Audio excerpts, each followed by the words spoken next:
Olá, voltamos com o segundo bloco do nosso programa, hoje discutindo a Operação Lava Jato e suas implicações jurídicas e políticas. Professor Américo, então no primeiro bloco a gente afagou um pouco a Operação Lava Jato, né, dos seus méritos, né, mas há alguns pontos que vêm recebendo muitas críticas e eu gostaria que o senhor me dissesse se com razão ou sem razão. Uma dessas críticas é que a Operação Lava Jato parece priorizar apenas políticos do PT, né, enquanto políticos envolvidos também nos mesmos esquemas de corrupção ou em outros relacionados, mas quando são de outros partidos, e aí notoriamente o PSDB, acabam sendo blindados ou protegidos de alguma forma. Você acha que isso realmente vem acontecendo na Operação Lava Jato? Emerson, sem dúvida alguma, essa é uma crítica que possui fundamento, ao menos fundamento aparente. Não posso afirmar que a crítica está correta ou não, porque não conheço os autos da investigação e das ações penais que estão tramitando. Mas, sem dúvida alguma, o que todos nós ouvimos pela imprensa é que as autoridades que têm sido investigadas e objeto de ação penal em decorrência da Operação Lava Jato são autoridades atreladas a determinados partidos políticos.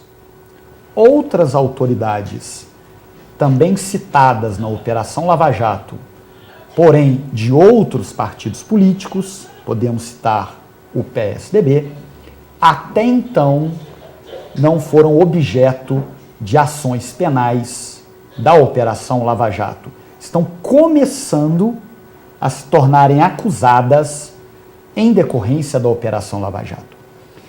E aqui é importante fazermos uma reflexão. A reflexão no seguinte sentido: as investigações demandam um tempo necessário para a colheita do material mínimo necessário, imprescindível, para que o Ministério Público, que é o titular da iniciativa da ação penal pública, possua os elementos necessários para a propositura da ação penal em juízo, iniciando assim uma acusação penal.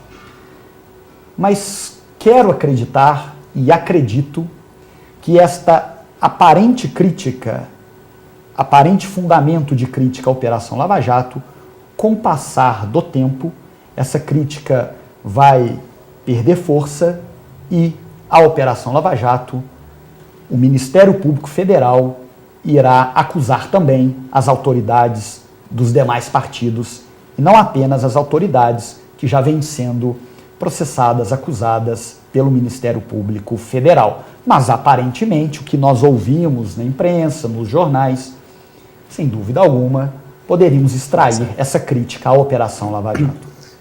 Inclusive um outro elemento que acaba, acho que, fortalecendo essa crítica é quando a gente vê também pela imprensa, né, relatos de que juízes, por exemplo, o juiz Sérgio Moro, né, e membros do Ministério Público que são ou seriam os responsáveis por tratar do caso de uma maneira imparcial, acabam tendo um comportamento talvez promíscuo com candidatos e com autoridades ligadas a partidos de outrora de oposição, mas que notoriamente fazem oposição ao antigo governo, aquelas pessoas que estão sendo alvo, né? O alvo principal da Lava Jato. Então, há casos, por exemplo, do juiz Sérgio Moro participando de jantares do PSDB com o Aécio Neves, o Dória, por exemplo, né? E outros membros desses partidos. Não parece aí um comportamento, no mínimo, controverso para alguém na posição que ele ocupa? Não há dúvida alguma, Emerson, que esse tipo de comportamento dos magistrados é absolutamente inadmissível e inapropriado em uma república.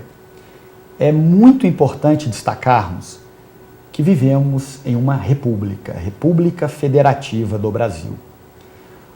Talvez a principal característica de um juiz, de um magistrado, seja a imparcialidade, a equidistância das partes, para buscar preservar a sua imparcialidade, tendo em vista que um processo presidido e decidido por um juiz, por um magistrado parcial, este processo é inválido, não tem legitimidade para produzir efeito algum.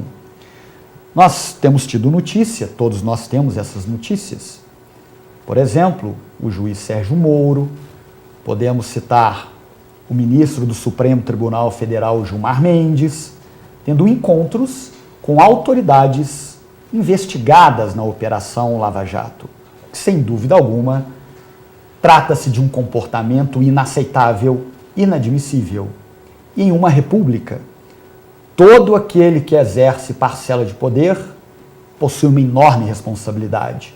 Deve ser fiscalizado e deve pagar a conta do mau uso do poder público, tendo em vista que o fim último do exercício de uma função pública é o povo. A autoridade pública tem um compromisso com o povo, um compromisso absoluto em prestar contas do exercício do seu poder.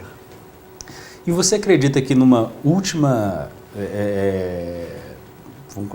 em última instância, os resultados da Lava Jato poderiam ser comprometidos por conta desse comportamento parcial demonstrado por juízes, igual você falou até do Supremo, né? O Gilmar Mendes se relacionando com réus e possíveis réus da operação? Você acha que juridicamente os efeitos, né, da Lava Jato poderiam ser mitigados ou até eliminados por conta desse tipo de comportamento? Juridicamente, acredito que sim. Não há dúvida que há violação a um pressuposto processual de validade do processo, que é a imparcialidade do órgão julgador. Por outro lado, o Supremo Tribunal Federal é o órgão colegiado que dá a última palavra acerca da interpretação do texto constitucional. O Supremo Tribunal Federal é composto por 11 ministros. O ministro Gilmar Mendes é um dos ministros do STF. O ministro Gilmar Mendes, ele possui uma extraordinária formação acadêmica, uma magnífica formação jurídica. Porém, toda essa formação acadêmica, formação jurídica, vem sendo maculada por tendências políticas. Não que ministro do STF não possa ter uma visão, uma ideologia política, mas todo magistrado, todo aquele que julga deve se esforçar ao máximo para suspender as suas preconcepções, os seus preconceitos, para buscar proferir uma decisão com base exclusivamente no ordenamento jurídico e na Constituição da República. Então, não obstante juridicamente haver fundamento para macular, em certa medida, a Operação Lava Jato, não acredito que o Poder Judiciário, em especial o Supremo Tribunal Federal, irá declarar eventual nulidade em decorrência desses relacionamentos entre juiz, membro do Ministério Público, ministro do STF, com o setor político, Emerson. Inclusive, ficou muito famoso há um ano atrás uma gravação do líder do governo, o Romero Jucá, com uma outra autoridade política, onde se dizia do famoso pacto com o judiciário, né? E aí a interpretação que se deu é de que o governo atual pretendia organizar esse pacto com o Supremo e com o Poder Judiciário para frear a Lava Jato aonde estava, para que não gerasse mais prejuízos. Você acha que de alguma forma isso pode estar acontecendo hoje? Sem dúvida alguma, esforços devem estar sendo desprendidos para prejudicar, minimizar o avanço da Operação Lava Jato. Não há dúvida disto.